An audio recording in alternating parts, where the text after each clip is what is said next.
राम कृष्ण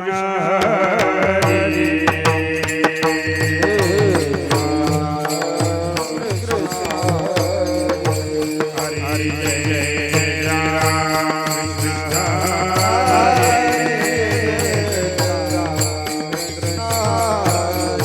हरि जय राम कृष्ण हरि जय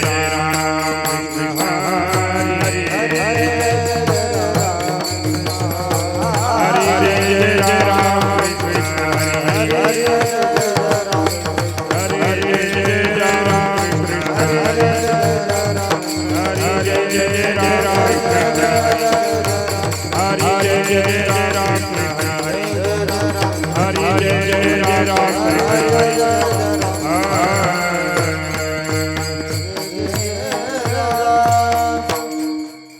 सुंदर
बीज दे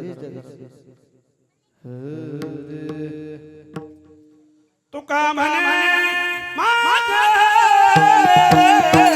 हे सर्व तुका तुका म्हणे माझे हे सर्व तुका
हरे हरे हरे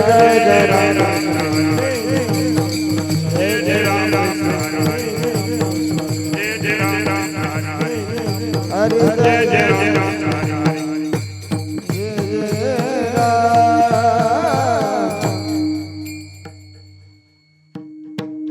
रूप पातालो चढी सुख झाले सागरी सोहावे विठ्ठल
Hare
देवाची वारी उभा क्षणभरी देवाची वारी उभा क्षणभरी उभा क्षणभरी देवाची वारी उभा क्षणभरी देवाची वारी उभा क्षणभरी देवाची वारी उभा क्षणभरी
देवाचे द्वारी भाक्षण भरी तेने मुक्तिचारी साधियल्या हरिमुखे म्हणा हरिमुखे म्हणा पुण्याची गणना कोण करी असोनी संसारी जिवे वेग करी वेदशास्त्र उभारी बाह्यासना हरिमुखे म्हणा पुण्याची गणना कोण करी ज्ञानदेव म्हणे व्यासाचिया पुणे ज्ञानदेव म्हणे व्यासाचिया पुणे द्वारकेचा राणा पांडवा घरी हरिमुखे म्हणा पुण्याची गणना कोण करी विठ्ठल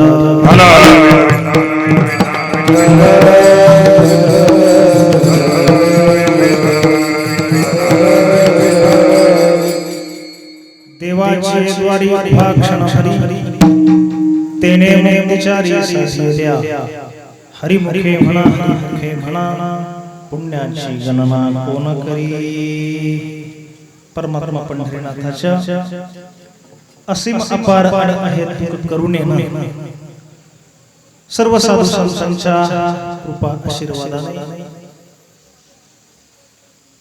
सज्जनगडाच्या पंचक्रोशीमध्ये सह्याद्रीच्या कुशीत हिंदवी स्वराज्याची राजधानी असणाऱ्या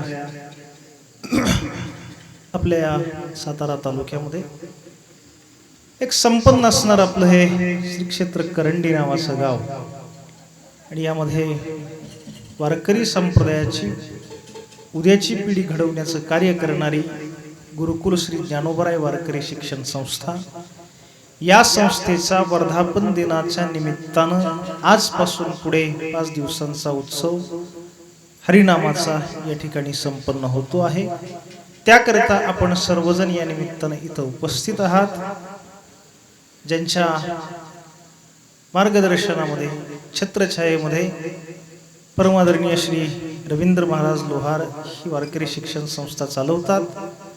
ते वारकरी संप्रदायातलं एक वडीलधार व्यक्तिमत्व परमश्रद्धेय श्री प्रमोद महाराज जगताप अर्थात अण्णा यांच्या आज्ञेनं आजच्या या पहिल्या दिवसाच्या कीर्तनाची सेवा माझ्या वाट्याला आलेली आहे।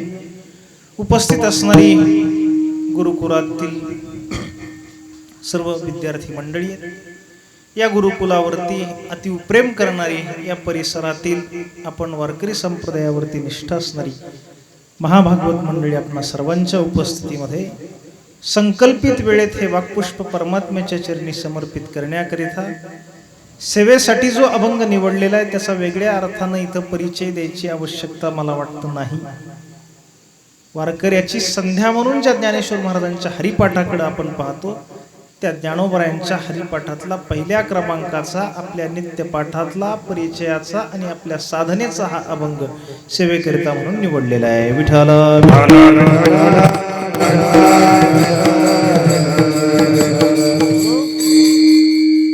काय आजपासून आपल्या हरिनाम उत्सवाला इथं सुरुवात होते आणि हा आपला पहिला दिवस आहे। कुठलीही एखादी संस्था किंवा राष्ट्र जेव्हा चालवायचं असतं त्यावेळेला ते कशा पद्धतीनं चालवावं त्याच्या मार्गदर्शक तत्वांची एक घटना तयार केलेली असते आणि त्या घटनेनुसार ती संस्था चालत असते।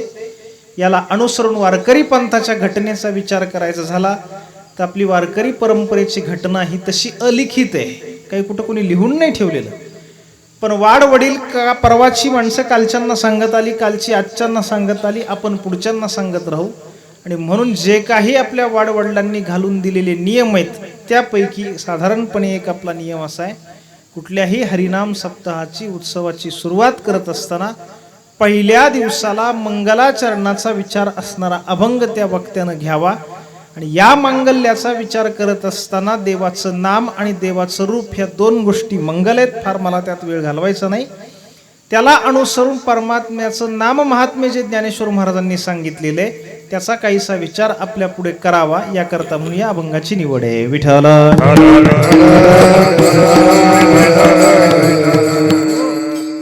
काय जे काम आपण सुरू करतोय ते काम सुरू करत असताना कुठलंही त्याच्यात विघ्न संकट न येता शेवटापर्यंत जायचं असेल त्याकरता सुरुवातीला घेतलेली खबरदारी त्याला मंगलाचरण म्हणतात.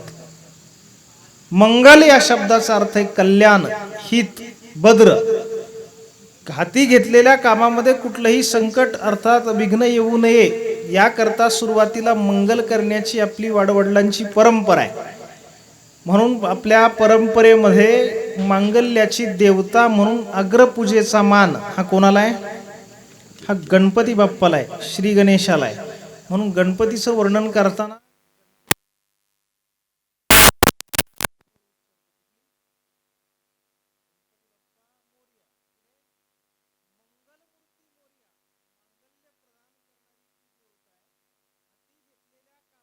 कुठलाही अडथळा येऊ नये. वक्रतुंड महाकाय सूर्यकोटी समप्रभ निर्विघ्नं कुरु मे देव सर्व कार्येषु सर्वदा. कोणतंही विघ्न त्या कामात येऊ नये याकरता सुरुवातीला मंगल करण्याची आपली भारतीयांची पद्धत आहे. फार क्लिष्ट करत नाही. आपण ग्रामीण भागात राहणारी माणसं आहात, बहुसंख्य आपण कृषक अर्थात शेतकरी मंडळी आहोत. आजही एखाद्या जुन्या पुराण्या विहिरीवरती जर आपण गेलात, 35, 40, 50 वर्षापूर्वी बांधलेली ती विहीर जर पाहिली, अत्यंत सायासानं जुन्या पिढ्यांनी सगळ्या गोष्टी आपल्या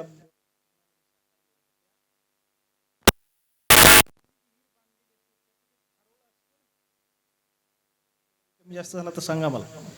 हा, तर त्या थारोळ्याच्या बाजूला त्या जुन्या विहिरींवरती आजही आपण गेलो तर एक छोटीशी देवळी असते आणि त्याच्यात एक देव असतो, दगडाचाच असतो, वरून शेंद्रानं त्याला अभिषेक केलेला असतो आणि त्याची पूजा करून कधीतरी मग बैलपोळा असेल, दसरा दिवाळी असेल त्यावेळेला त्याला माजणं करणं म्हणजे तिथं नैवेद्य नारळ या गोष्टी आपण करत असतो. कोणता देव आहे तो हे जर त्या शेतकऱ्याला विचारलं तर त्याचं उत्तर असतं हा गणपती आहे. कधी तिथं बसवला? ज्या वेळेला त्या विहिरीचं पूजन केलं, पहिली कुदळ तिथं मारायची आहे, त्यावेळेला आता चालू असलेलं पुढचं काम व्यवस्थित पार पडावं, याच्यात काही अपघात घातपात होऊ नये, महत्वाचं म्हणजे त्या विहिरीला पाणी लागावं याकरता तिथं अगोदर पूजा केली जाते गणेशाची आणि पूर्ण झाल्यानंतर त्याची प्रतिष्ठापना त्या देवळीमध्ये केली जाते. शेतकऱ्यांचा विषय चाललाय म्हणून शेतीचा विचार आज आपण सगळे यांत्रिक पद्धतीने शेती करतो, पण काल परवापर्यंत जेव्हा बैलानं शेती केली जायची त्यावेळेला कुठल्याही हंगामाच्या पेरणीला सुरुवात करत असताना शहाणा शेतकरी वापसा झाल्यानंतर जेव्हा ते सगळा सराजम तयार करून शेतात जायचा आणि कुठल्या तरी एका कोपऱ्यातून त्या तुकड्याची पेरणी सुरू करत असताना त्या धान्याची पहिली मूठ जेव्हा चाड्यावर धरली जायची, बैलांची नावं जी काय असतील राजा सर्जती नंतर अगोदर तो त्या बैलांना दाबण्याकरता वाक्य उच्चारायचा गणेश गणपती धा आणि मग त्याची पेरणी सुरू व्हायची. विठ्ठल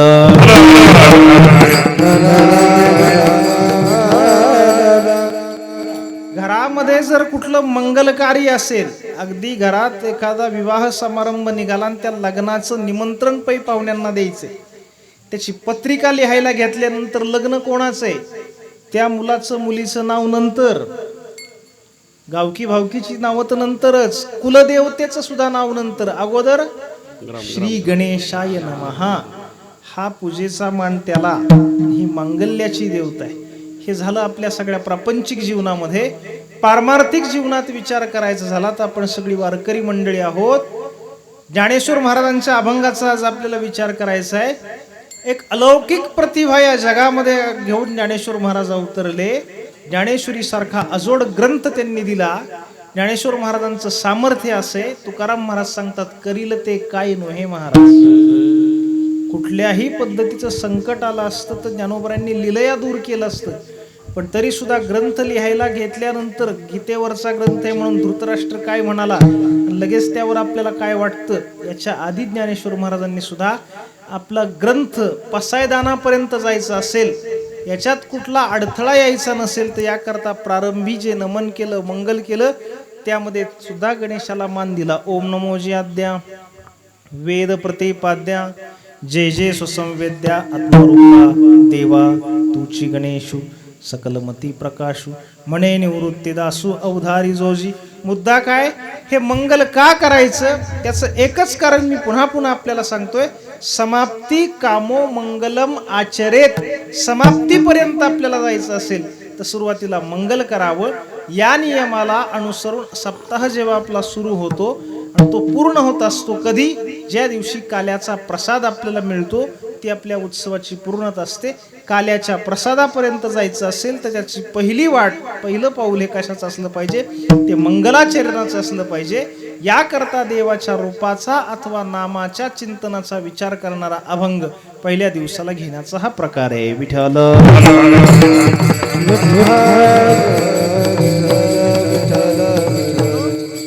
म्हणून आता बघा, फार आता त्याच्यात मला वेळ घालवायचा नाही, अभंगाच्या अनुषंगानं बोलायचं आणि वेळेत थांबायचे.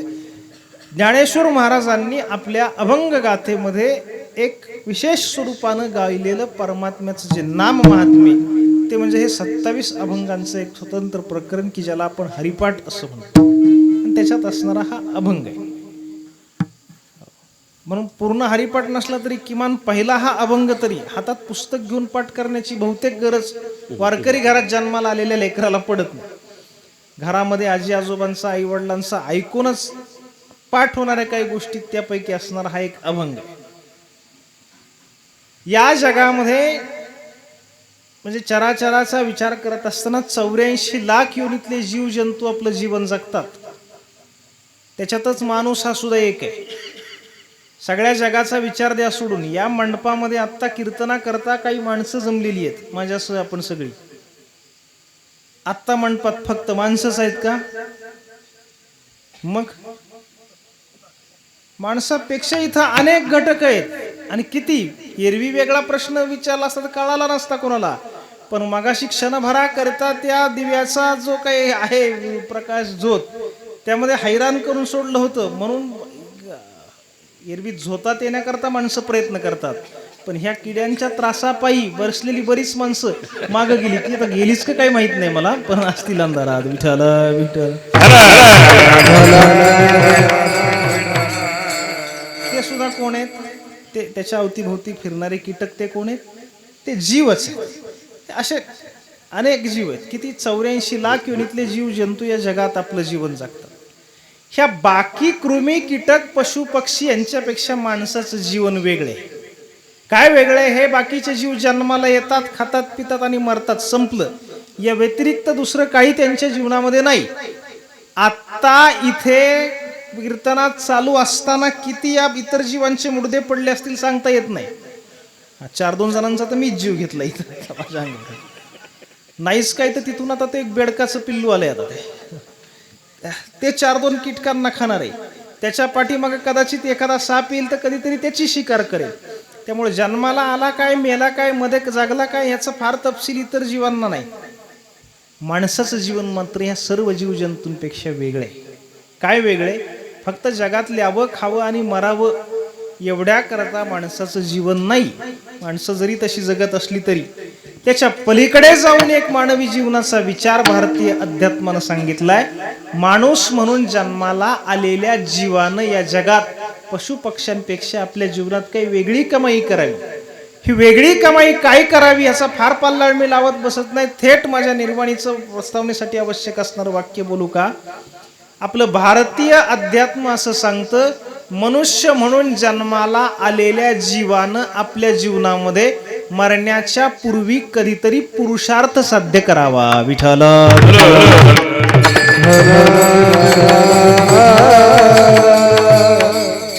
काय मिळवावं माणसानं? पुरुषार्थ मिळावा. आता पुरुषार्थ म्हणजे काय हा एक प्रश्न निर्माण होतो. तर पुरुषार्थ कशाला म्हणायचं त्याची व्याख्या ऐका.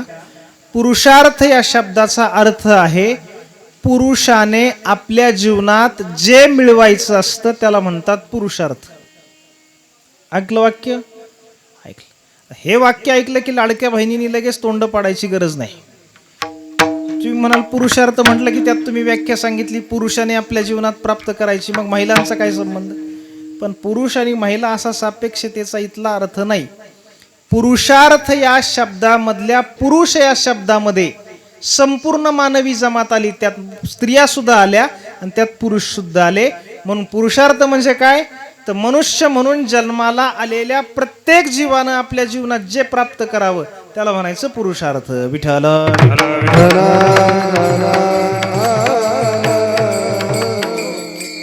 म्हणून या पुरुषार्थ ही संकल्पना भारतीय तत्वज्ञानानं मांडली. आणि किती पुरुषार्थ सांगितले? 4 पुरुषार्थ सांगितले. त्या पुरुषार्थ चतुष्टयाचा विचार आहे. कोणते असं म्हणाल की आपण पटकन नावं सांगतो. बाळकडू आपल्या प्रत्येकाला मिळालेलं असतं. धर्म, अर्थ, काम आणि मोक्ष असे हे 4 पुरुषार्थ आहे. विठ्ठल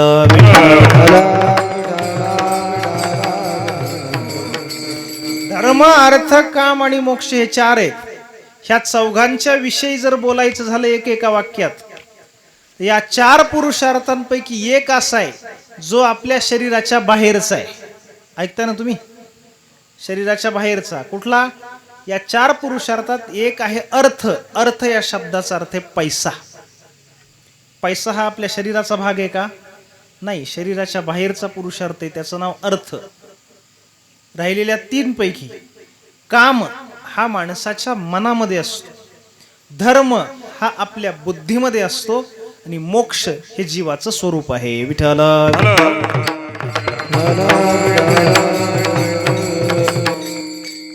आता धर्म, अर्थ, काम आणि मोक्ष ह्या क्रमानं आपण सांगतो. कुणी जर एखाद्या परीक्षेत विचारलं तर त्याच क्रमानं विद्यार्थी लिहितात. सांगताना आपण हाच क्रम लक्षात ठेवला, धर्म, अर्थ, काम, मोक्ष. पण या 4 पुरुषार्थांचा एकमेकाबरोबरचा जर संबंध आपण पाहिला ना, तर सुरुवात धर्मानं नसते होत. ह्या 4 पैकी सुरुवात होते जीवनात ती कामानं होते. काम या शब्दाचा अर्थ आहे इच्छा. काम म्हटलं की दरवेळेला रतिसुखच अर्थ घ्यावा असा दुराग्रह कामाचा नसतो. काम या शब्दाचा साधारण अर्थ आहे आपल्या अंतकरणात असणारी इच्छा, त्याला म्हणायचं काम. कळालं? पहिलं जीवनात निर्माण होतो काम, म्हणजे काय? इच्छा निर्माण होते. पण त्या निर्माण झालेल्या कामाला पूर्ण करायचं असेल तर त्याकरता दुसऱ्या पुरुषार्थाची गरज पडते. त्या पुरुषार्थाचं नाव आहे अर्थ. निर्माण झालेल्या कामाला जो पूर्ण करतो तो आहे अर्थ. विठ्ठल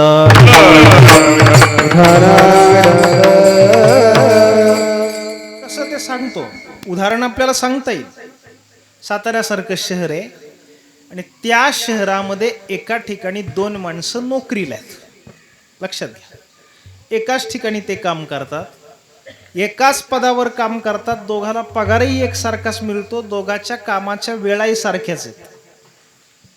फरक दोघांमधला असा आहे, त्या साताऱ्यामध्ये येत असताना एक जण येतो पूर्वेकडून आणि दुसरा येतो पश्चिमेकडून, आणि दोघांच्या घरातलं अंतर आहे 4 किलोमीटर.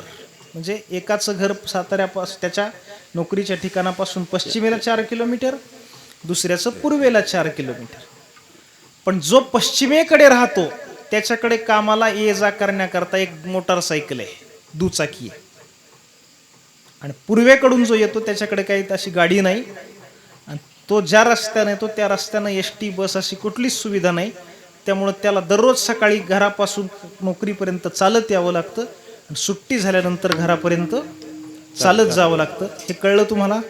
आता मला सांगा, ह्या दोघांपैकी दररोज ये जा करण्याकरता जास्त वेळ कोणाचा जातो?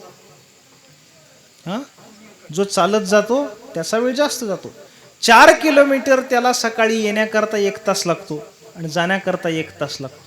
आणि जो दुसरा आहे त्याला 4 किलोमीटर ये जा करायला त्याच्याकडे दुचाकी असल्यामुळे तो 10 मिनिटात येतो आणि 10 मिनिटात जातो. पेट्रोलची बचत करा असं अजून तरी त्यांनी मनाव नाही घेतलेलं. विठ्ठल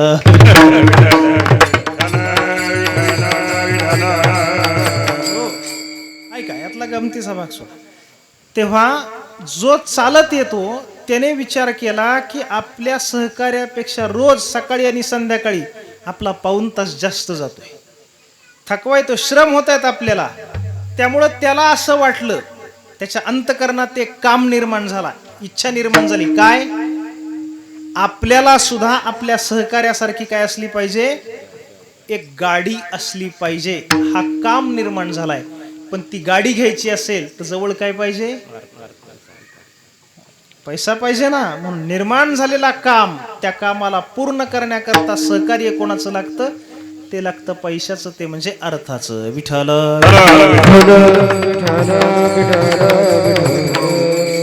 इथपर्यंत समजलं तुम्हाला?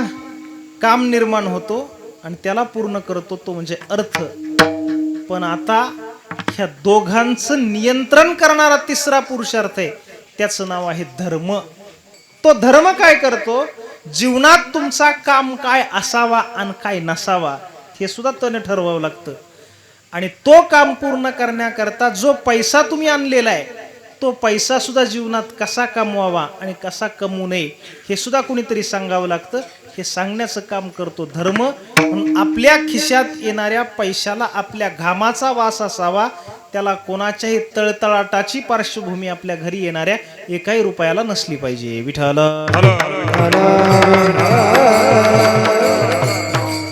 म्हणून आपल्या जीवनातल्या कामाची पूर्तता करण्याकरता आपल्या घरी येणारा पैसा हा कसा असावा हे सांगणारा तिसरा पुरुषार्थ आहे, त्याचं नाव आहे धर्म. जोडून या धन उत्तम व्यवहार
जोडून या धन उत्तम व्यवहारे उदास विचारे वेच करी.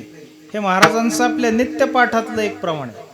पण ह्या एकाच चरणामध्ये धर्म हा जो पुरुषार्थ आहे त्याचं प्रतिपादन तुकोबरांनी केले. आणि ह्या एकाच चरणात आपला अर्थ आणि आपला काम कसा असावा हे इथं सांगितलंय. जगात आपल्या अवतीभोवती काही माणसं आपल्याला अशी दिसतात, त्यांना आडव्यात शिरून पैसे कमवता येत नाहीत, ती उपलब्ध नसते किंवा तसं धाडस नसतं. म्हणून पैसे मिळवण्याचा मार्ग त्याचा सरळच असतो, न्याय्य मार्गाने मिळवतो, कष्ट करून मिळवतो. पण कष्टाने मिळवलेला पैसा कुठं खर्च करावा याची अक्कल नसते. गमतीनं उदाहरण जर सांगायचं झालं, सकाळी एक जण घराबाहेर पडला, दिवसभर राबला, घाम गळला असा सगळ्या 40 पार झालेल्या सगळ्या तापमानामध्ये, एवढं 7-8 तास काबाड कष्ट केलं. त्या कष्टातून त्याला 1000 रुपये मिळाले. किती? 1000 रुपये. ते कसे मिळालेले? सरळ मार्गाने आलेले. ते काही कोणावर अन्याय केले नाही, चोरी नाही, लबाडी नाही, कष्टानं मिळवलेले. मिळवले कष्टानं, दिवसभर काम करून 1000 रुपये आले. आणि संध्याकाळी अंथरुणावर पडल्या पडल्या त्या 1000 मधले ऑनलाईन जंगली रमीला 700 उडवले. विठ्ठल विठ्ठल.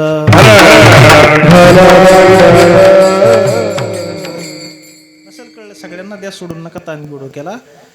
पण मिळवलेत कष्टानं आणि खर्च कुठे करायची याची अक्कल नाही. म्हणून कमवावे कसे हे सांगितल्यानंतर खर्च कुठे करावा हे सुद्धा संतांनी सांगितलं. जोडो निधन न घाली माती, संत वृंदे पूजन येती. जोडलेलं कष्टानं जोडलेलं धन मातीत घालायचं नाही. म्हणून जोडोन या धन उत्तम व्यवहारे उदास विचारे वेच करी. हे एवढ्या ओळीमध्ये उदास विचारे वेच करी हे म्हणण्यातून आपला काम काय असावा हे सांगितले. आणि जोडोन या धन उत्तम व्यवहारे यातून आपला अर्थ कसा असावा हे सांगितले. विठ्ठल.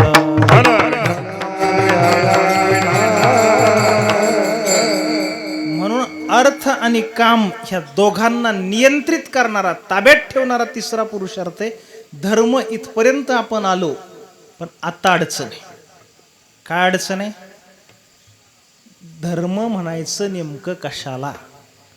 हा प्रश्न आहे आणि त्याचं उत्तर सामान्य माणसाची गत सोडा, भल्या भल्यांना सापडत नाही. ज्ञानोबराय सांगतात, कर्म म्हणजे ते कवण अथवा अकर्मा काय लक्षण, ऐसे विचारिता विचक्षण गुंपोनी ठेले किंवा एथ मोहिलेगा क्रांतदर्शी.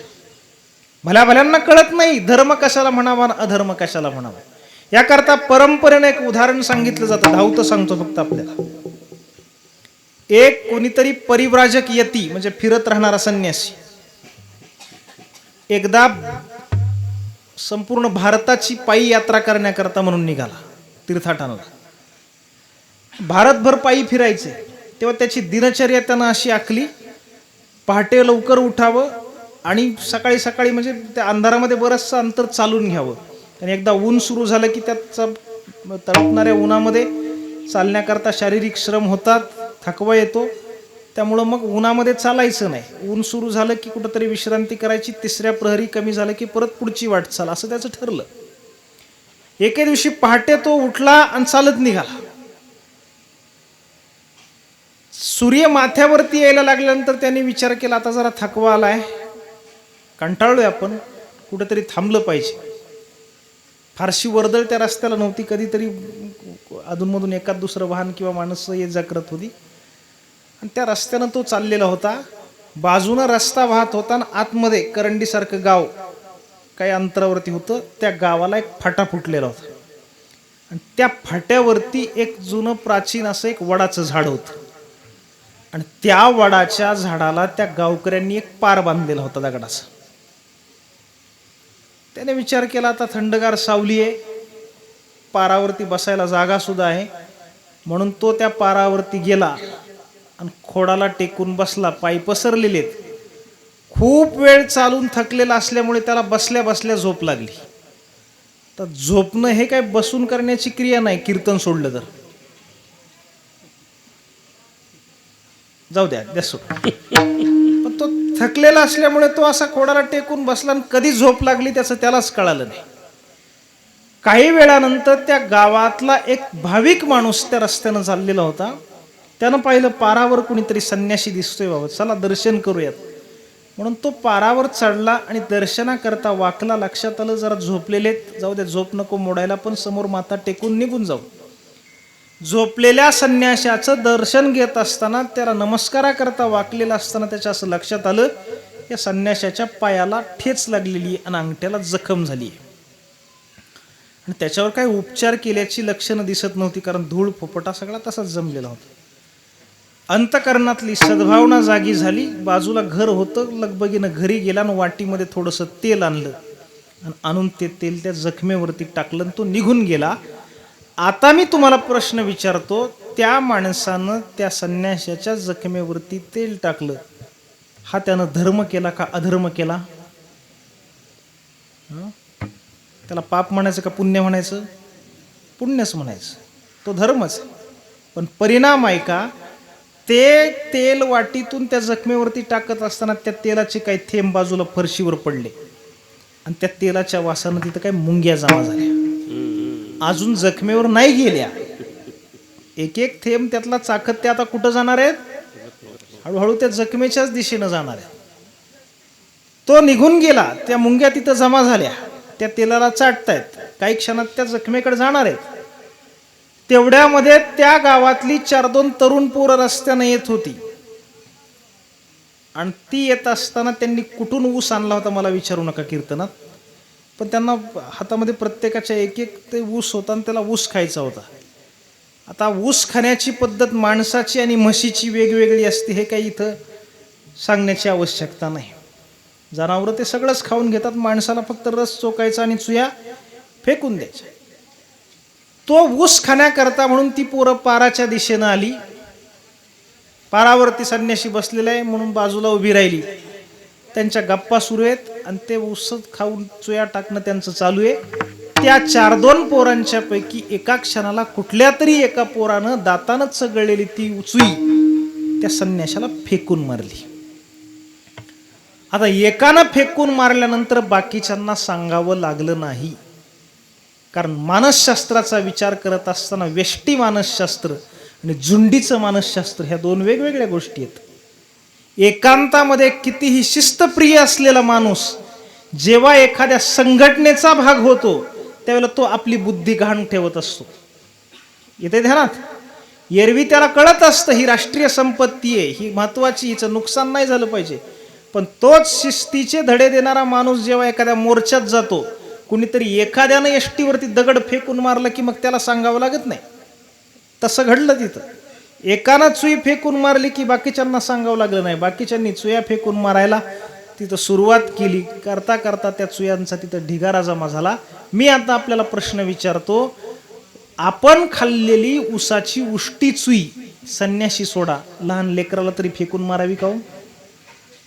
नाही. एखाद्या महात्म्याला नाहीच. ज्ञानोबराय सांगतात, देवा संत वृंद नमस्कारी जे, का घडे तरी पूजिजे, हे वाचोनी केवी निंदिजे सोय वाचा.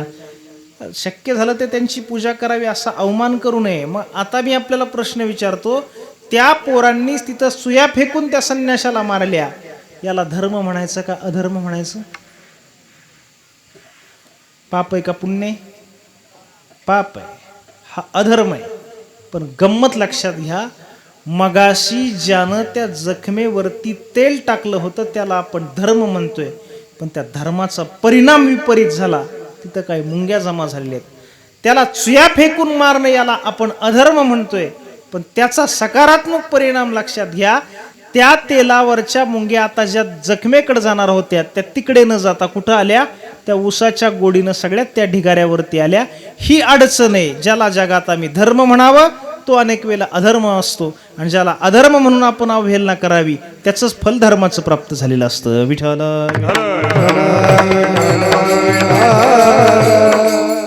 ही अडचण या जगात भल्या भल्यांच्या पुढे, सामान्य माणसाची गत सोडा. काय करावं?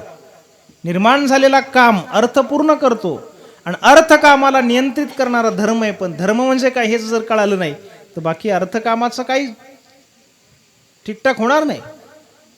याकरता म्हणून संपूर्ण जगापुढे धर्म कशाला म्हणावं आणि अधर्म कशाला म्हणावं हा प्रश्न असेल, पण आमच्या भगवत भक्तांच्या पुढे नाही.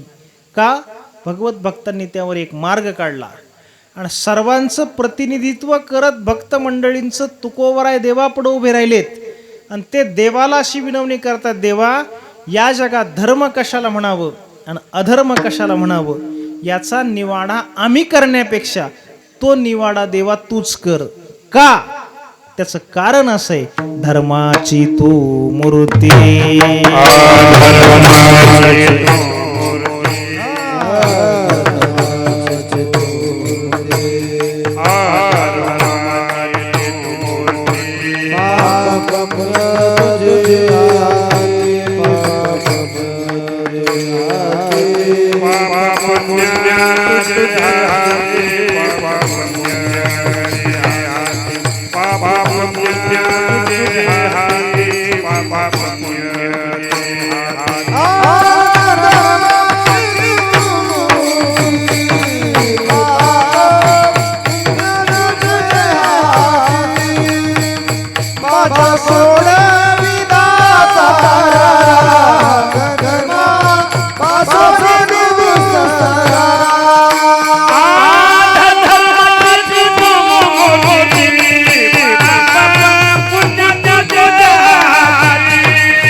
देवाला सांगतायत, देवा तू धर्माची मूर्ती आहे, आणि त्यामुळे पाप पुण्य हे तू तुझ्या हातात ठेव.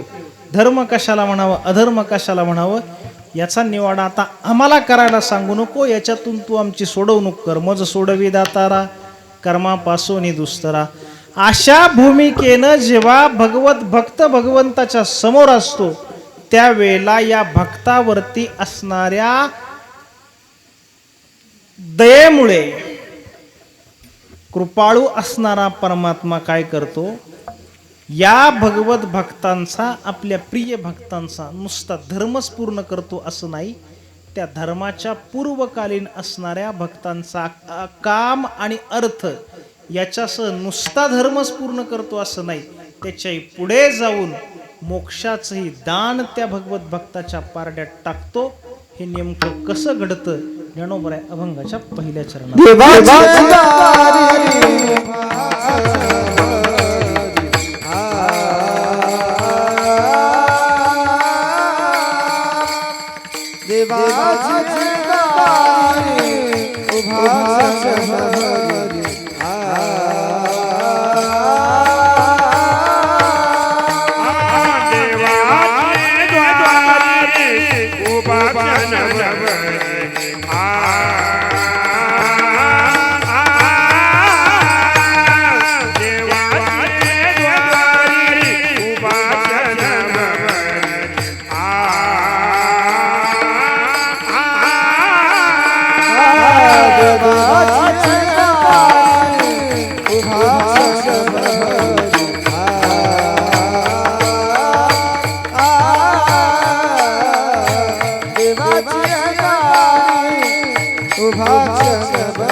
देवाची द्वारी उभा क्षणभरी तेने मुक्तिचारी साधी येल्या.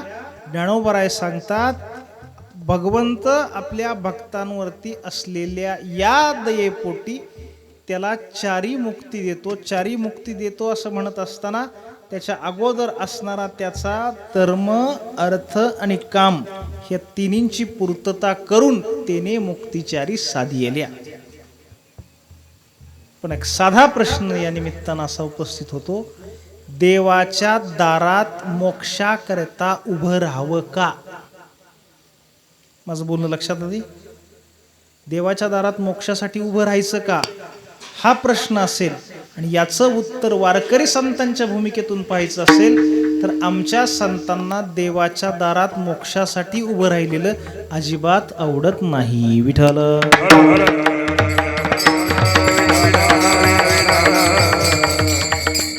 देवापुढं कशासाठी उभं राहायचं? देवापुढं मोक्ष मिळावा म्हणून नाही, देवापुढं उभं राहायचं तो देव मिळावा यासाठी. देवाची या चाडे आळवावे देवा, मोक्षाची या चाडे नाही म्हटलं महाराज. देवाचं प्रेम आपल्याला मिळावं त्याकरता देवाला एरवी जर कुणी देवाच्या दारात मोक्षाकरता उभं राहत असेल तर त्याला ज्ञानेश्वर महाराज ज्ञानेश्वरीमध्ये भिकारी म्हणलेत, भिकारी. संदर्भ सांगतो ऐका. ज्ञानेश्वरीच्या 6व्या अध्यायामध्ये कृष्ण आणि अर्जुनाच्या गप्पा अगदी रंगात आल्या आणि देवभक्ताचा अत्यंत प्रेमभरा संवाद जेव्हा सुरू आहे तेव्हा अतीव प्रेमानं आपल्या अर्जुन या भक्ताबरोबर गप्पा मारणाऱ्या ज्ञानेश्वरीतल्या श्रीकृष्णाला एका क्षणाला भीती वाटली. आणि ती भीती कशाची वाटली? ती वाटलेली भीती त्या ज्ञानेश्वरीतल्या श्रीकृष्णानं अर्जुनाला बोलून दाखवली. ज्ञानोबराय अनुवाद करतात. देव अर्जुनाला असं म्हणाले, अर्जुना, तुझं आणि माझं हे देव भक्ताचं अतीव प्रेमाचं नातं आहे, पण ह्या आपल्या एकमेकांविषयी असणाऱ्या प्रेमाला कदाचित एका चांडाळाची दृष्ट लागू शकते. ती कोणाची दृष्ट लागू शकते? याकरता ज्ञानेश्वर महाराज सांगतात, देवाच्या दारात मोक्षासाठी भिकारी म्हणून जे राहिलेले आहेत ना, त्यांची दृष्ट आपल्या प्रेमाला लागेल. ओवी सांगतो ऐका. जया सुहंभाव अटको मोक्ष सुखा लागो निरंकू, जने तयाची धीटीचा कळंकू लागेल तुझ्या प्रेमा विठ्ठल.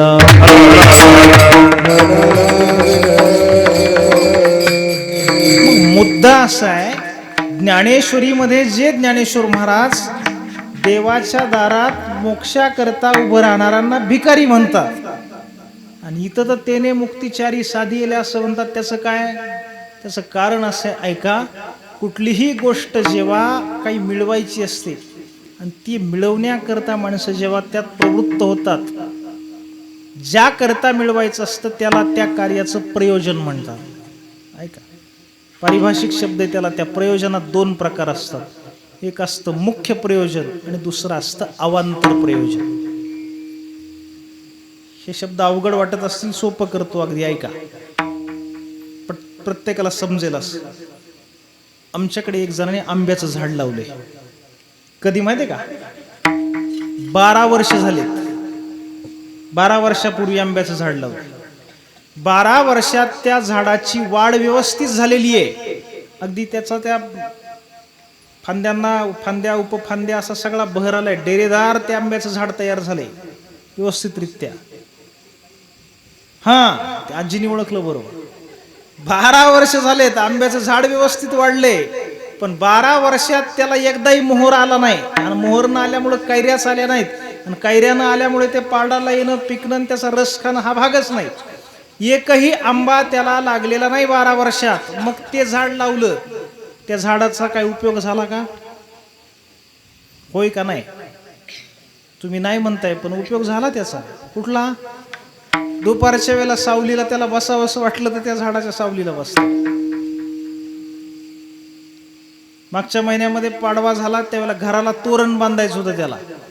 त्या तोरणाकरता पानं कुठून आणली? त्याच आंब्याची आणली. उपयोग नाही का? आहे की. त्या झाडाची सावली, तोरणाकरता त्याची पानं, हा त्या झाडाचा उपयोग जरी असला तरी ते झाड लावताना घराच्या तोरणाला पानं मिळावीत म्हणून झाड लावलंय का? सावलीला बसायला मिळावं म्हणून लावलंय का? नाही. त्याला आंबे आले तर त्याचं सार्थक आहे. म्हणून ह्या 2 गोष्टी लक्षात घ्या. त्या पानांचा उपयोग तोरण बांधायला होतो, ही गोष्ट खरी आहे. त्या झाडाची सावली मिळते, पण हे दुय्यम दर्जाचे फायदे आहेत. हे अवांतर प्रयोजन आहे. त्या झाड लावण्याचं सार्थकता किंवा त्याचं मुख्य प्रयोजन कधी आहे? जेव्हा त्याला फळभार येईल आणि ते पिकून जेव्हा त्याचा रस आपल्याला चाकता येईल तेव्हा ते सार्थक झालं. म्हणून त्या झाडाचं मुख्य प्रयोजन त्याला फळ लागणं आणि ते पिकणं, हे त्याचं मुख्य प्रयोजन आहे. त्याची सावली अथवा त्याची पानं ही त्याची अवांतर प्रयोजन आहेत. हे जर लक्षात आलं असेल तर देवाच्या पुढे उभं राहायचंय. कशा करता? देव मिळावा याकरता. हे मुख्य प्रयोजन आहे.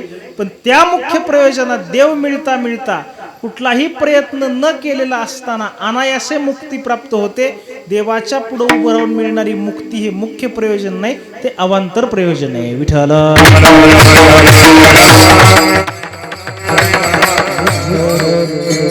त्याने मुक्तिचारी साधी आल्या, पण त्याकरिता त्याने प्रयत्न केलेले नाहीत. प्रयत्न न करता ते फुकट मिळाले. फुकट.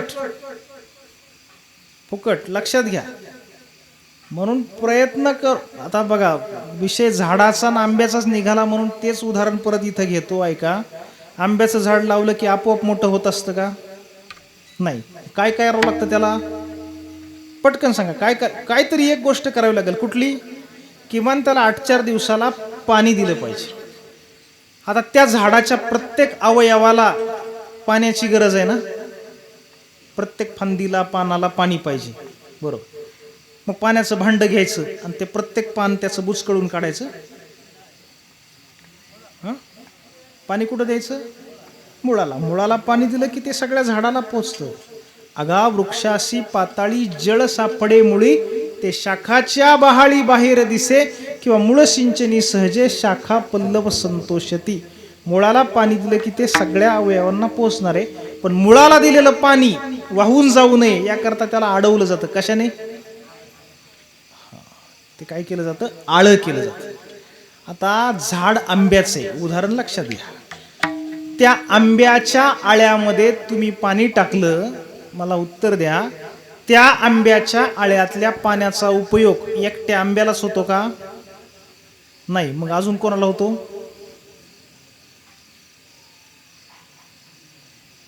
फार कावरं होऊ नका. मी बोलतोय ते कळतंय ना तुम्हाला नक्की? आणि नाही कळलं तरी आता कीर्तन संपत आलंय, असंच ऐकावं लागेल. त्या आळ्यात जेव्हा आपण पाणी टाकतो, पाणी देण्याचा उद्देश कोणाला आपण पाणी दिले? आंब्याला. पण त्या पाण्यावर एकटा आंबाच नाही जगत, त्याच्यात त्या आळ्यामध्ये काय गवत उगवतं, त्याला तण म्हणतात. तुम्ही ते पाणी त्या गवताला दिलंय का? नाही. पाणी दिलंय कोणाला? पाणी दिलंय आंब्याला. पण आंब्याच्या निमित्तानं गवताचं आयतं साधलं, जिथं आयतं मिळालेलं असतं त्याला साधलं म्हणतात. तसं आम्ही देवाच्या दारात मुक्तीसाठी नाही, प्रेमासाठी उभं राहिले. पण त्या प्रेमाच्या बरोबरीनं प्रयत्न न करता ह्या चारी मुक्ती मिळाल्या, म्हणून त्या आयत्या मिळाल्या, म्हणून शब्द प्रयोग आहे साधी येल्या. विठ्ठल.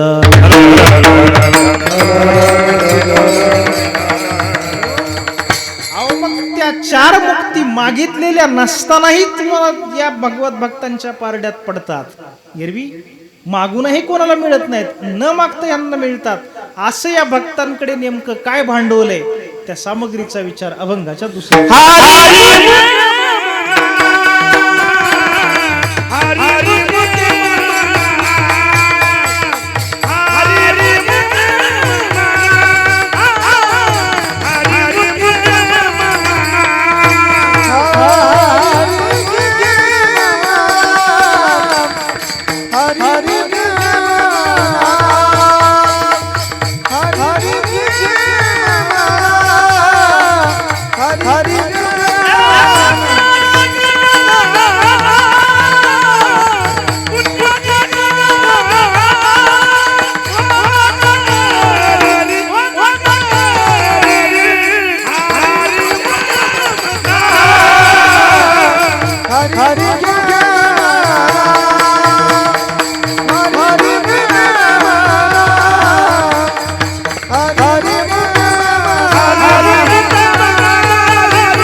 हरिमुखे म्हणा, पुण्याची गणना कोण करी.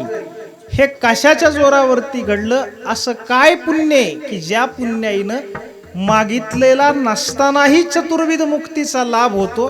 ते पुण्य ज्ञानेश्वर महाराज सांगतात वाचिक पुण्य. वाचिक म्हणजे आपल्या वाचेनं मिळवलेलं पुण्य. या जगात पुण्य प्राप्त करायचं असेल तर त्याकरता काही माध्यम आहेत.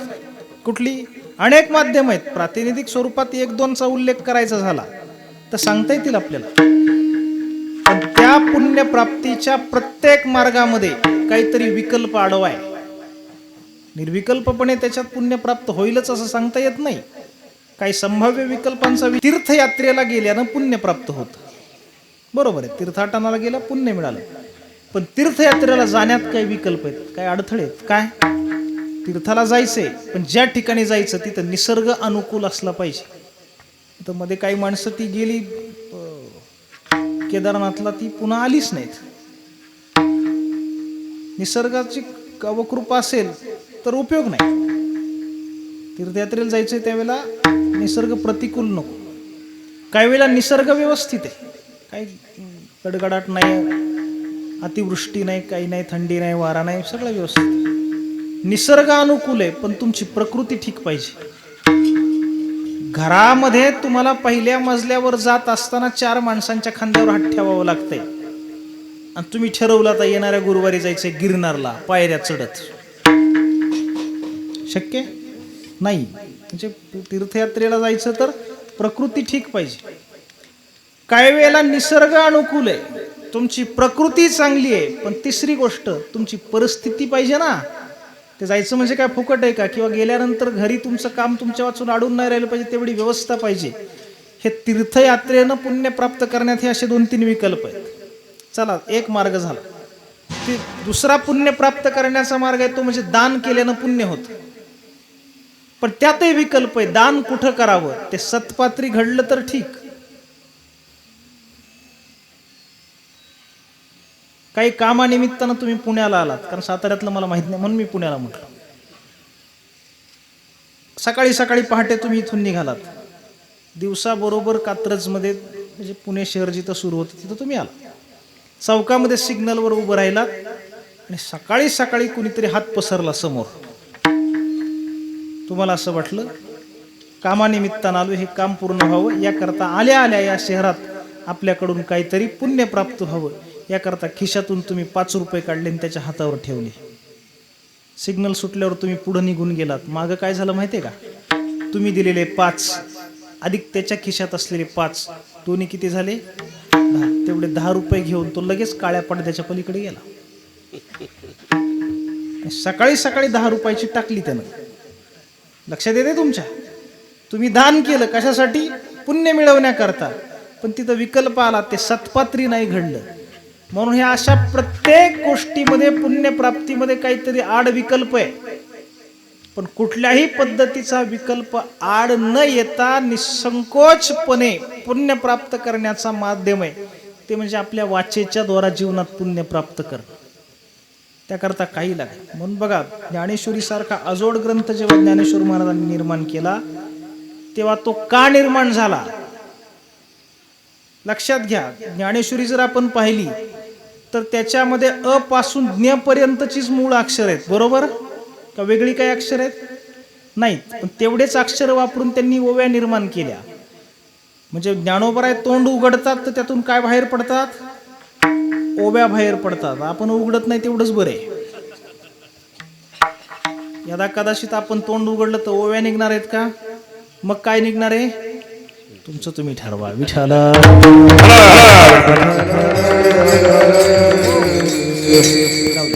ओव्याला जोडून काही माणसं दबक्या आवाजात शिव्या म्हणाली. पण खरं सांगू का, शिव्या असल्या तरी त्याही काही वाईट नाहीत. का? त्या आपल्या भाषेतल्या आहेत आणि आपली भाषा जतन करायची असेल तर सगळ्याच गोष्टी जतन केल्या पाहिजेत. त्यामुळे आपल्या शिव्या सुद्धा आपण जपल्या पाहिजेत. याचा अर्थ लगेच माझ्यावर सुरुवात करा असं नाही. विठ्ठल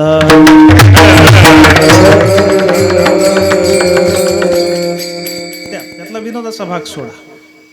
पण प्रश्न साधा विचारू का? ओव्याही आपण निर्माण केल्या नाही आणि शिव्याही आपण निर्माण केल्या नाहीत. पण लक्षात ठेवायचं झालं तर ओव्या सोप्या आहेत का शिव्या सोप्या आहेत? खरं बोलायचं सोपं काय? शिव्या कधी सोप्या आहेत ओवीपेक्षा. ओवी लक्षात ठेवायला अवघड आहे, निर्माण करायला त्याच्याहून अवघड आहे. पण तरी सुद्धा ज्ञानोबर आहेत, तुम्हाला कसं काय जमलं अशा ओव्या निर्माण करायला? ज्ञानेश्वर महाराज सांगतात, माझ्या वाचेनं एक पुण्य केलं होतं. कुठलं पुण्य? कल्पच्या कल्प फक्त सत्य बोलण्याचं पुण्य माझ्या वाचेनं केलं होतं. तप माझी या सत्यवादाचे तप. वाचा केले बहुत कल्प तया फळाची महाद्वीप पातली प्रभो. पुण्य पोशिली असाधारणे. आपल्या वाचेनं आपल्या जीवनात आपल्याला पुण्य प्राप्त करता येतं. ते कसं प्राप्त करायचं? ज्ञानोबराय सांगतात, हरिमुखे म्हणा, हरिमुखे म्हणा. मुखानं हरी हरी म्हणणं, देवाच्या नावाचा उच्चार केला की जीवनात काय होतं? पुण्य होतं. ते पुण्य नेमकं किती असतं? माऊली सांगतात ते मोजताच येत नाही. पुण्याची गणना कोण करी, हे गणनाच करता येत नाही. एरवी पुण्य म्हणजे काय बघा, आता सगळ्याच गोष्टीचा विस्तार होणार नाही, पण फक्त निर्देश करतो. जगात ज्याला आपण पुण्य म्हणतो किंवा बाकी शास्त्रकार पुण्य म्हणतील, त्यांचं म्हणणं वेगळं आहे. ज्ञानेश्वर महाराजांचं मोजमाप फार बारकाव्याचं आहे. ते कशालाही पुण्य म्हणायला तयार नाहीत.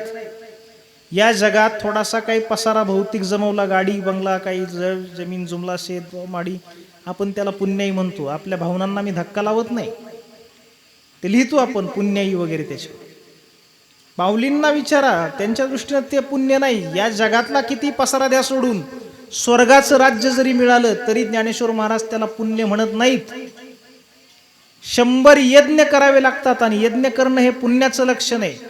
100 यज्ञ करून स्वर्ग मिळाला तरी त्याला सगळे बाकीचे जगातले शास्त्रकार पुण्य म्हणाले. ज्ञानेश्वर महाराज सांगतात ते शुद्ध पुण्य नाही, त्याच्यात काय पाप मिसळलं होतं म्हणून तो स्वर्गाला गेला. नुसतं पाप असलं म्हणून नरकाला जाता येत नाही. नरक सुद्धा फुकट नाही मिळत. ऐकताय तुम्ही? नरकाला जायचं असेल तर नुसतं पाप नसावं लागत नाही, पापात्मक पाप असावं लागतं. पापात्मके पापे नरका जाईजे, पुण्यात्मके पापे स्वर्गा येईजे. शुद्ध पुण्य कशाला म्हणायचं? ज्ञानोबराय सांगतात माते जेने पाविजे ते शुद्ध पुण्य. आपल्या जीवनात देवाचा आणि आपला संबंध ज्याच्यामुळे येतो ते खरं पुण्य. आणि हे पुण्य कशानं प्राप्त होतं? माऊलींचं म्हणणं आहे हरिमुखे म्हणा, हरिमुखे म्हणा. पुण्याची गणना कोण करी. पण एवढं पुण्य जीवनात प्राप्त करायचं असेल त्याकरता मुखानं हरी हरी हरी हरी जर आम्ही म्हणत बसलो तर आमच्या प्रारब्ध वशात असलेला आमचा जो प्रपंच आहे, त्या आमच्या देहाधिक प्रपंचात आमच्या संसाराचं कसं व्हायचं, यातून आम्हाला वेगळा वेळ काढून हे पुण्य प्राप्त करावं लागेल.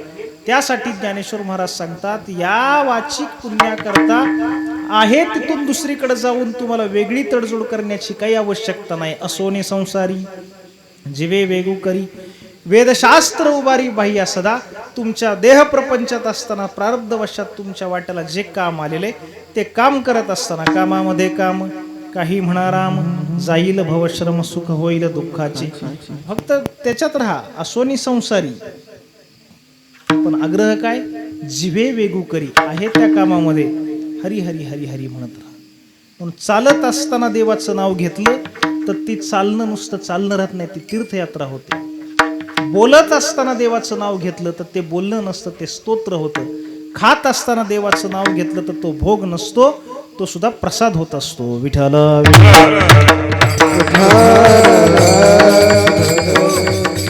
याच्याही पुढे जाऊन सांगायचं झालं तर झोपत असताना देवाचं नाव घेत घेत जेव्हा झोप लागते तेव्हा ती साधी झोप नसते, ती परमात्म्याची महासमाधी असते.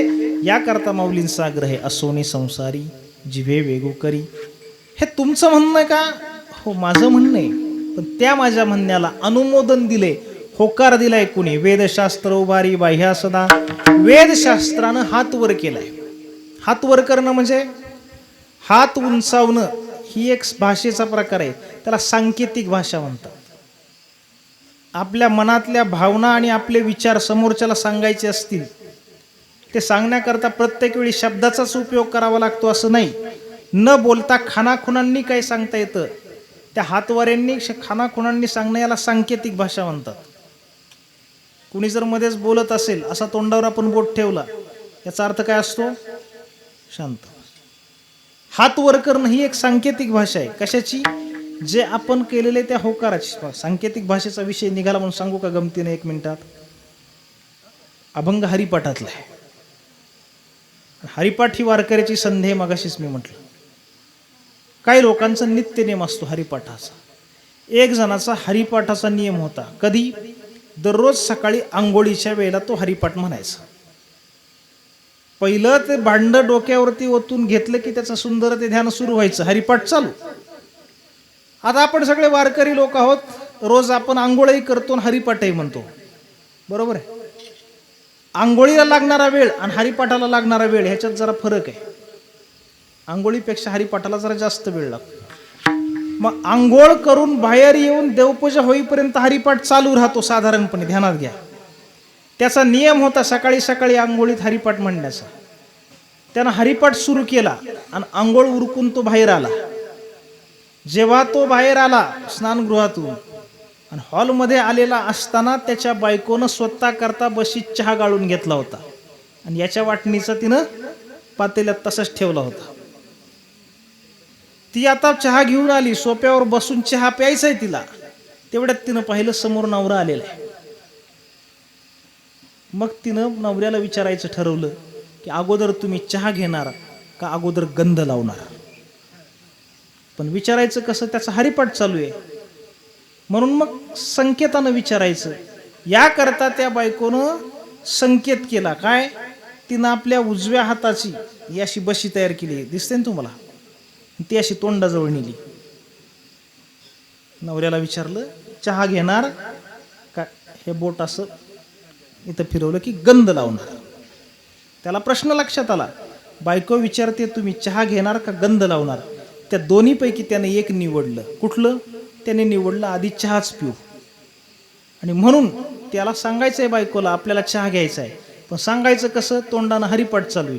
म्हणून ज्या प्रकारात बायकोनं विचारलं होतं त्याच प्रकारात त्यानं उत्तर दिलं. त्या शहाण्या माणसानं सुद्धा आपल्या उजव्या हाताची अशी बशी केली आणि ती अशी तोंडाजवळ नेऊन तो बायकोला सांगत होता मी अगोदर चहा घेणार आहे. माझं महत्वाचं वाक्य पुढे. जेव्हा तो अशी बशी करून इथं जाऊन सांगत होता बायकोला मी चहा पिणार आहे, त्यावेळेला क्रमशः त्याच्या हरिपाठाचं जे चरण चालू होतं ते इथं होतं. कुठं? त्रिवेणी संगमी नाना तीर्थे भ्रमी चित्त नाही नामी तरी ते व्यर्थ. विठ्ठल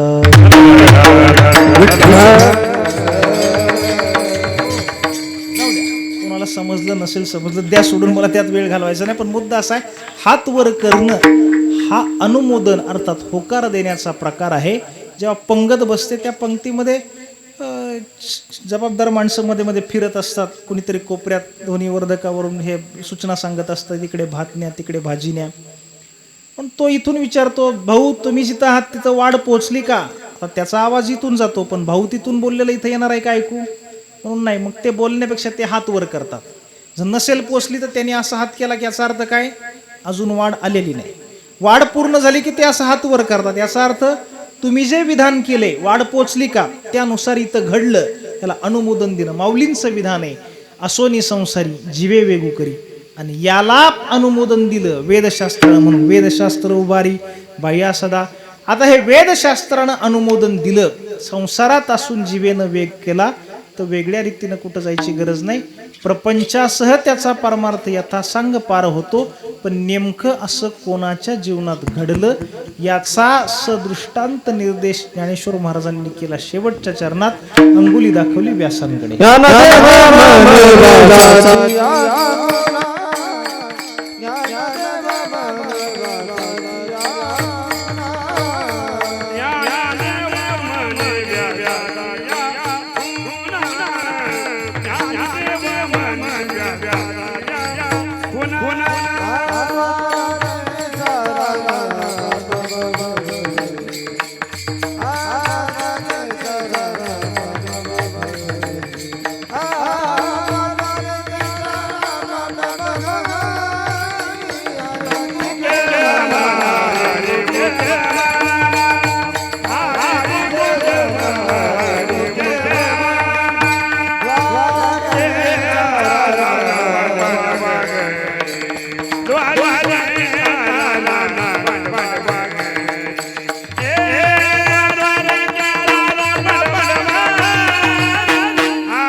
ज्ञानदेव म्हणे व्यासाची खुणे द्वारकेचा राणा पांडवा घरी संसारामध्ये राहून ज्याने मुखाने अखंड देवाचं नामाचं चिंतन केलं त्यांच्या जीवनामध्ये देव मागे पुढे कसा सांभाळी झाला याचं एक उदाहरण ज्ञानेश्वर महाराजांनी सांगितलं ते म्हणजे पांडवाचं.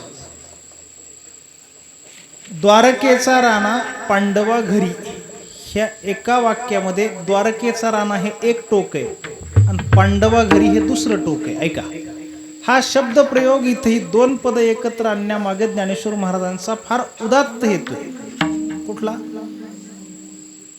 अगदी थांबायचे 2-5 मिनिटात, मला काळजी करू नका, वेळेतच थांबणार. फक्त एक व्यवहारातलं वाक्य सांगू का? व्यवहारात कुणीही कोणाकडे जात नाही आणि येत नाही. माणसं आपापल्या पद्धतीनं, गरीब गरिबाकडे जातो, श्रीमंत श्रीमंताकडे जातो. एकमेकांबरोबर संबंध ठेवण्याची साधारण रीत जगाची तीच. हल्ली लोकांनी त्याला एक शब्द आणला, स्टेटस. आपल्या स्टेटसचा माणूस बघायचा आणि त्याच्याबरोबर संबंध ठेवायचे.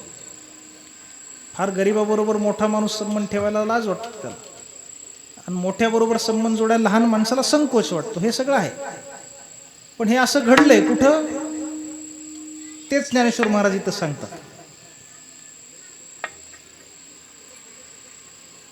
हे बघा, त्याला उदाहरण जर सांगायचं झालं तर साताऱ्यामध्ये साधारण राजवाड्याच्या अवतीभोवती एक माणसाचा बंगला आहे. कुठे ते विचारू नका, उदाहरण आपलं कल्पनेतले.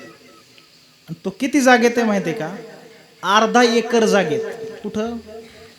राजवाड्याच्या परिसरात अर्धा एकर जागेत, गजबजलेल्या ठिकाणी अर्धा एकर जागेत आलिशान बंगला आहे.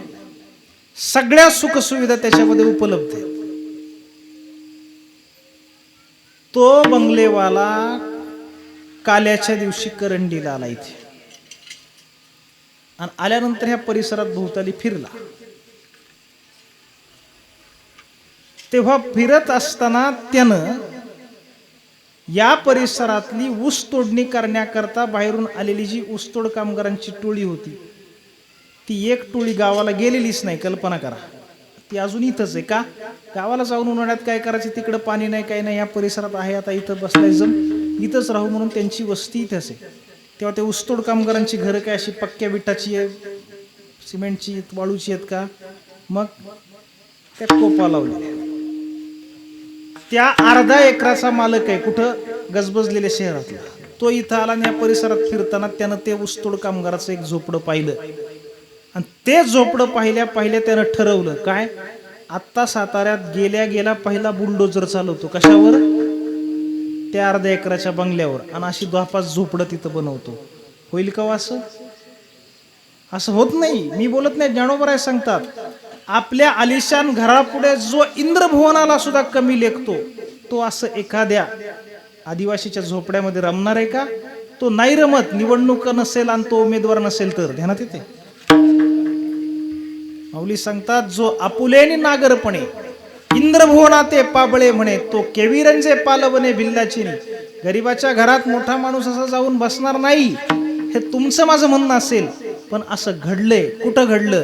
ज्ञानोबराय सांगतात, द्वारकेचा राणा हा पांडवाच्या घरी आलाय. द्वारका ही नगरी आहे. कुठं?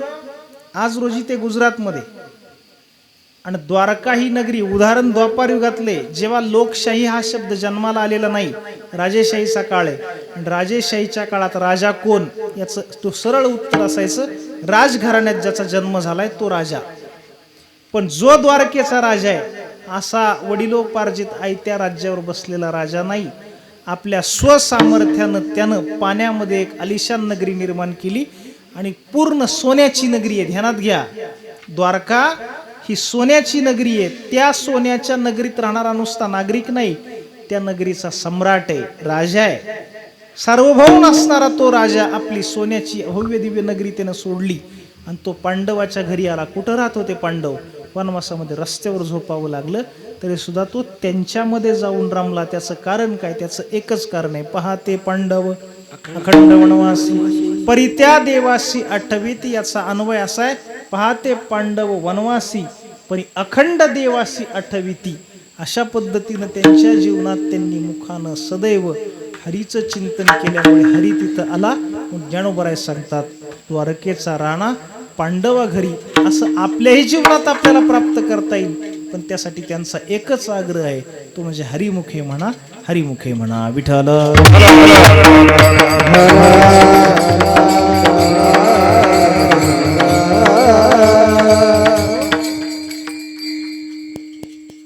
चल, फक्त एक दोन मुद्द्यांचा मला विचार करायचा आहे आणि थांबायचं.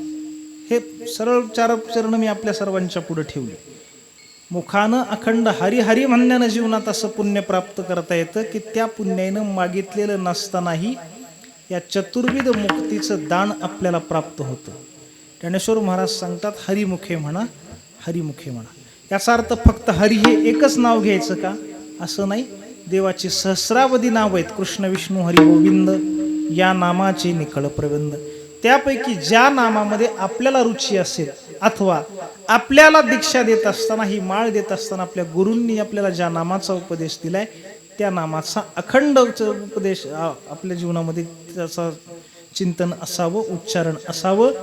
त्या सहस्रावधी नावाचं एक प्रतिनिधी म्हणून ज्ञानेश्वर महाराजांनी इथं हरी म्हटले. हे अखंड हरी हरी असं जर म्हटलं तर त्यानं हे इतकं पुण्य प्राप्त होतं. किती? त्या पुण्याईनं जीवनात देवाचा आपला संबंध येतो. पण देवाचा विचार करायचा झाला तर अगदी थोडक्यात, विस्तार करत नाही मी, पण ते शंकेला शिल्लक राहायला नको म्हणून त्याचा परामर्श फक्त सरळ वाक्यात मला घ्यायचा आहे. देवाच्या दोन स्वरूपामध्ये देवाचा विचार आहे. एक निर्गुण निराकार आणि दुसरा सगुण साकार.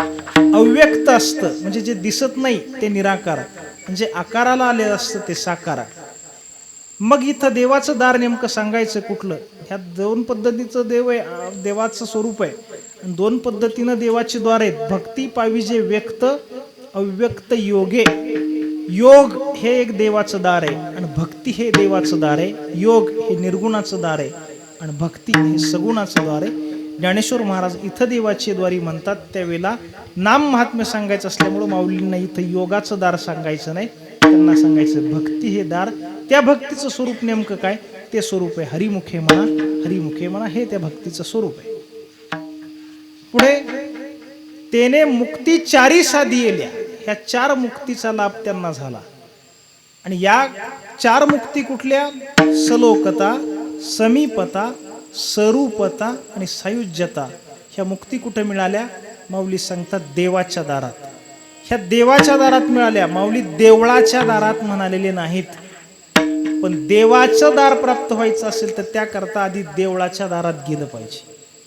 देवळाच्या दारास रोज जेव्हा आपण जातो तेव्हा दररोज क्षणभर आपल्याला ह्या चारही मुक्ती मिळतात. कशा? ते फक्त 1 मिनिटात सांगतो. सलोकता, समीपता, स्वरूपता आणि सायुज्यता आहे. सलोकता म्हणजे काय? देवाच्या लोकात जाणं, याला म्हणायचं सलोकता. घरापासून आपण आलो, देवळाचा जो परिसर आहे त्याला म्हणायचं सलोकता. समोर असलेली तुळस असेल, कासव असेल, जय विजय, हा सगळा देवलोक प्राप्त झाला म्हणजे एक मुक्ती मिळाली आपल्याला. कुठली? सलोकता. कुठं? देवळाच्या दारात. बाहेर आपण चपला काढल्या आणि हळूहळू एक एक पाऊल करत देवाच्या जवळ गेलो. मूर्तीच्या जवळ जाणं याला समीप जाणं म्हणतात. देवाच्या जवळ जेव्हा आपण जातो त्यावेळेला समीपता ही मुक्ती साधली. देवाच्या पायावर माथा टेकवला, प्रदक्षिणा घातली आणि माघारी येताना आपली एक सवय असते, दारात माणसं परत देवळाकडे पाहतात, देवाकडे, आणि दारात उभं राहून त्याच्याकडे डोळे झाकतात. बरोबर? त्या झाकलेल्या डोळ्यापुढे काय उभं राहतं? एक क्षणभरा करता ज्या देवाला आपण पाहिलं त्या देवाचा आकार, तदाकार आपलं अंतःकरणाची वृत्ती झालेली असते आणि डोळ्यापुढे ते उभं राहतं. तो देवाचा मूर्तीचा आकार आपल्या अंतःकरणानं धारण करणं म्हणजे स्वरूपता, ही तिसरी मुक्ती आपल्याला प्राप्त झाली. आणि हे सगळं घडत असताना त्या झाकलेल्या डोळ्यांपुढे जेव्हा देव उभा राहतो तेव्हा क्षणभरा करता बाकी सगळ्या जगाचा जेव्हा आपल्याला विसर पडलेला असतो तेव्हा देव आणि आपण एकरूप झालेलो असतो. याला म्हणायचं सायुज्यता. ह्या अशा चारही मुक्ती क्षणभर आपल्याला कुठं मिळतात? देवळाच्या दारात मिळतात. असं देवळाच्या दारात ते मुक्ती मिळवता मिळवता कधीतरी देवाच्या दारात जाण्याचं सद्भाग्य आम्हाला प्राप्त व्हावं. ते कशानं प्राप्त होईल? ज्यानं प्राप्त होईल ते माध्यम ज्ञानोबराय सांगतात, मुखानं हरी हरी हरी हे म्हणण्यानं होईल. आणि म्हणून अशा देवाच्या नामाच्या सामर्थ्याचा विचार ज्ञानेश्वर महाराजांनी या अभंगात सांगितलेला आहे. आणि परमात्म्याच्या या नामानं संपूर्ण जग धवळण्याकरिता म्हणून ज्ञानेश्वर महाराजांनी आपल्या यावत आयुष्यात जी काही क्रांती केली आणि जी पायी वाट आपल्याला घालून दिली, त्या वाटेनं ज्ञानेश्वर महाराजांच्या पासून तर पुढे प्रत्येक शतकामध्ये ही आपली संत मांदियाळी निर्माण झाली. आणि त्यांनी परमात्म्याच्या नामरूपात्मक भक्तीनं जगाला धवळण्याचा एक प्रयत्न केला.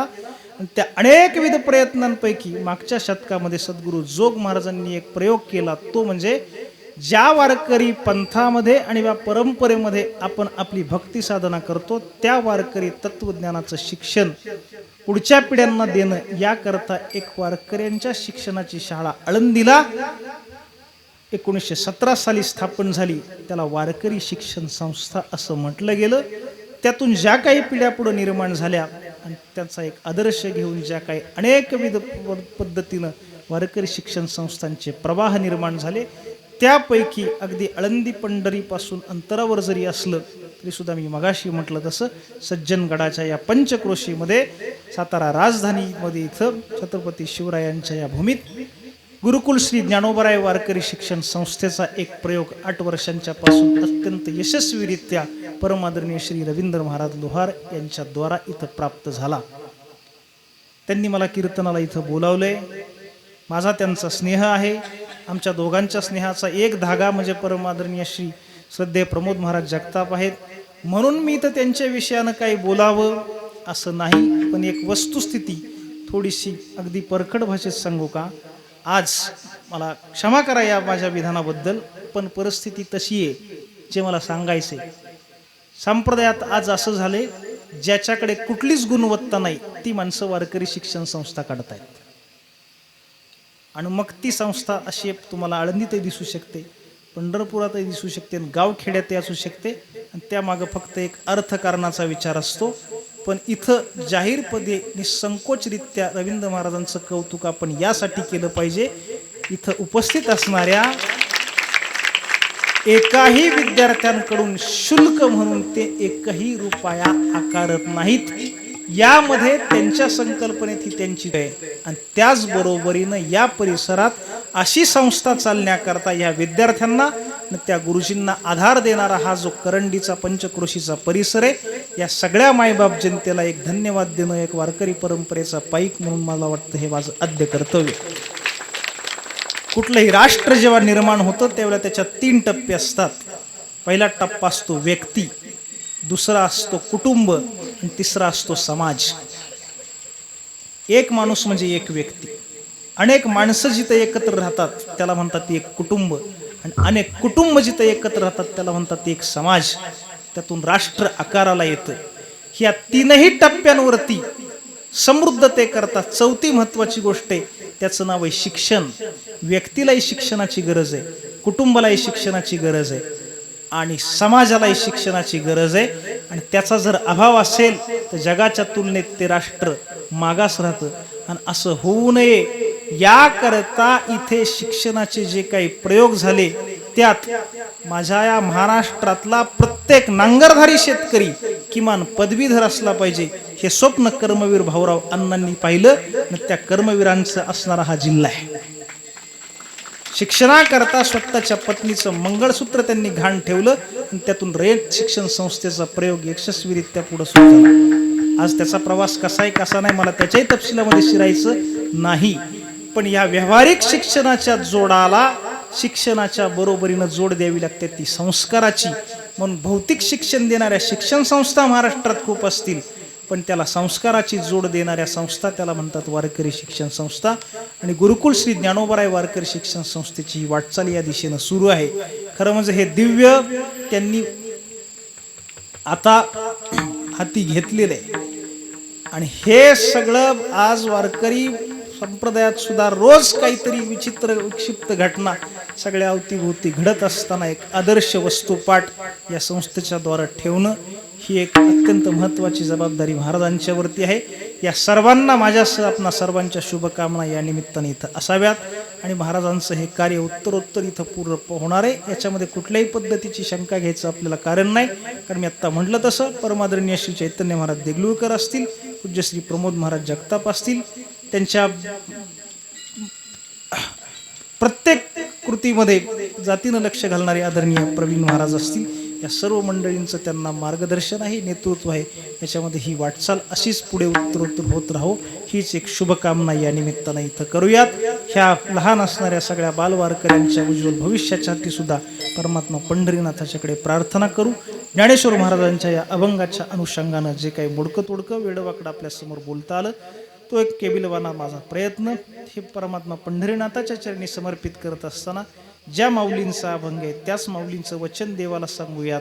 किंबहुना तुमचे केले धर्म कीर्तन हे सिद्धी गेले, इथं माझे जीव उरले पायिक पण. ज्ञानेश्वर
रामकृष्णारी गुरुकुल श्री ज्ञानोबराय वारकरी शिक्षण संस्था श्री क्षेत्र करंडी प्रविभाग तालुका जिल्हा सातारा या संस्थेच्या 6व्या वर्धापन दिनानिमित्तानं आज या ठिकाणी पहिल्या दिवसाची कीर्तन पुष्प सेवा वारकरी संप्रदायातील बसा मावशी बसा जरा कोण आहे उठू नका 1-2 मिनटं.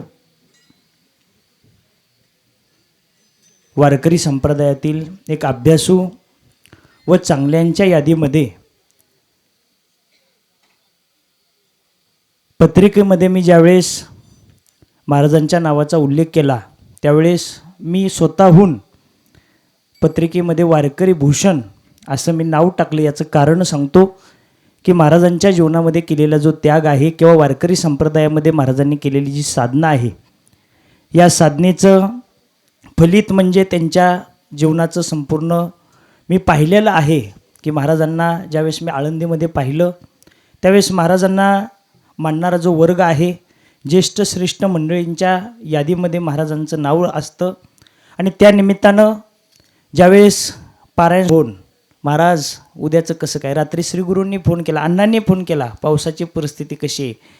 मी महाराजांना एकच गोष्ट सांगितली की 8 वर्षाचा मला एवढा विश्वास आहे की पारायण होईपर्यंत पाऊस काय इकडे येणार नाही. हो, कारण या जागेची ताकद आहे, शिलोनाथांचा आशीर्वाद आहे. त्यामुळे एवढ्या वर्षात आजूबाजूला पाऊस पडतो पण इथं काही पाऊस येत नाही. तरीसुद्धा महाराज पहिल्या दिवसाच्या मनानं मला वाटलं पाऊस आहे, आज लग्नाची तिथी होती, लोकांनी सांगितलं आज नाही येता येणार, तरी सुद्धा संपूर्ण मंडप भरून गेला पहिल्या दिवशी. खूप खूप धन्यवाद. आज ज्यांचं कीर्तन झालं ते आदरणीय भागवतजी महाराज साळुंके, आदरणीय महाराजांना या ठिकाणी गुरुकुल श्री ज्ञानोबाराय वारकरी शिक्षण संस्था यांच्या वतीनं सन्मानित करण्यात येत आहे. मी अनिल मोटर्स सातारा याचे असणारे सर्वेसर्वा असणारे मालक गुरुकुल श्री ज्ञानोबाराय वारकरी शिक्षण संस्थेचे हितचिंतक आमचे मार्गदर्शक आदरणीय निलेशजी लोखंडे सर यांना मी विनंती करतो, आदरणीय पूजनीय महाराजांचा या ठिकाणी सत्कार करायचा आहे.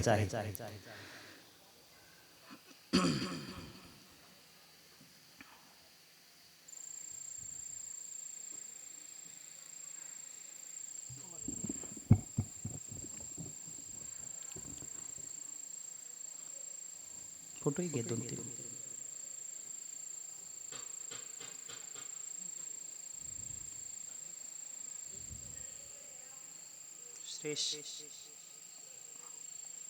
मला पत्रिका काढतो. पुंडलिक वरद हरिविठ्ठल श्री ज्ञानदेव तुकाराम पंढरीनाथ भगवान की जय. माऊली ज्ञानेश्वर महाराज की जय. त्याचबरोबर महाराजांवर इथपर्यंत महाराजांना जे घेऊन आले किंवा महाराजांवर आलेले महाराजांचे सहकारी हरिभक्त पारायण प्रतीक अकोटकर यांनाही या ठिकाणी सन्मानित करण्यात येत आहे. त्यांनाही विनंती करतो आपण पुढे यायचंय आणि गुरुकुलचा प्रसाद या ठिकाणी घेऊन जायचा आहे. त्याचबरोबर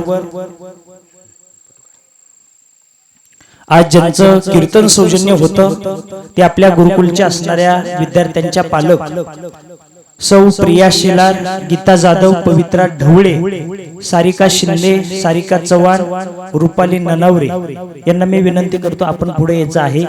आपलाही या ठिकाणी सन्मान करण्यात येत आहे. आजचं आपलं कीर्तन सौजन्य आहे. या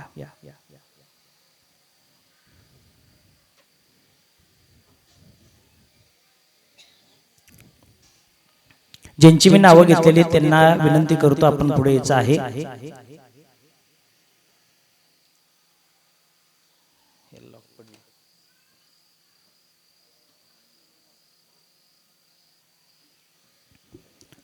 या त्याचबरोबर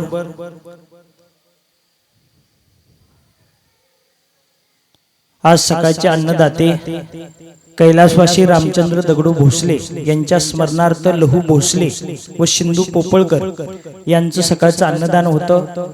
मी विनायक भोसले यांना विनंती करतो आपण पुढे यायचं आणि आपला सन्मान घेऊन जायचं. या पुढे या. वंदनात आहे या मावशी उठा. शिवांजली उठ.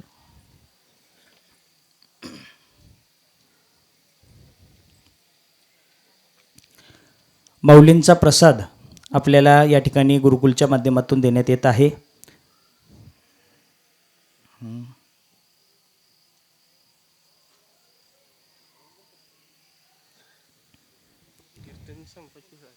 हॅलो इकडे आज सरा तिकडं आज सरा थोडंसं आज सरा इकडे सरा की सरा पुढं पलीकडे जावा.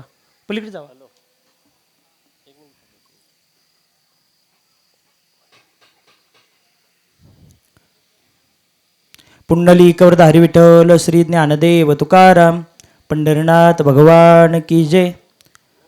त्याचबरोबर आज सकाळची ज्यांची संत पंगत होती ते कैलासवासी रामचंद्र दगडू भोसले यांच्या स्मरणार्थ लहू भोसले व सिंधू पोपळकर आलेत का?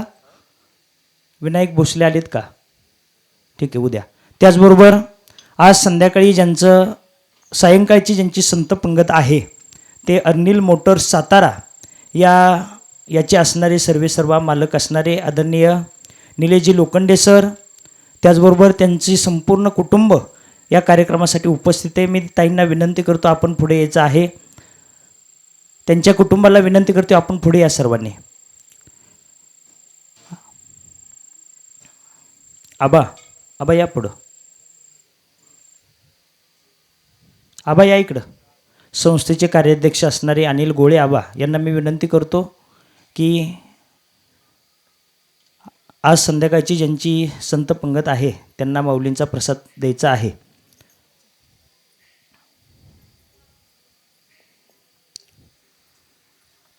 त्याचबरोबर आजचा सकाळचा नाश्ता श्री मंगेश देशमुख यांचा होता.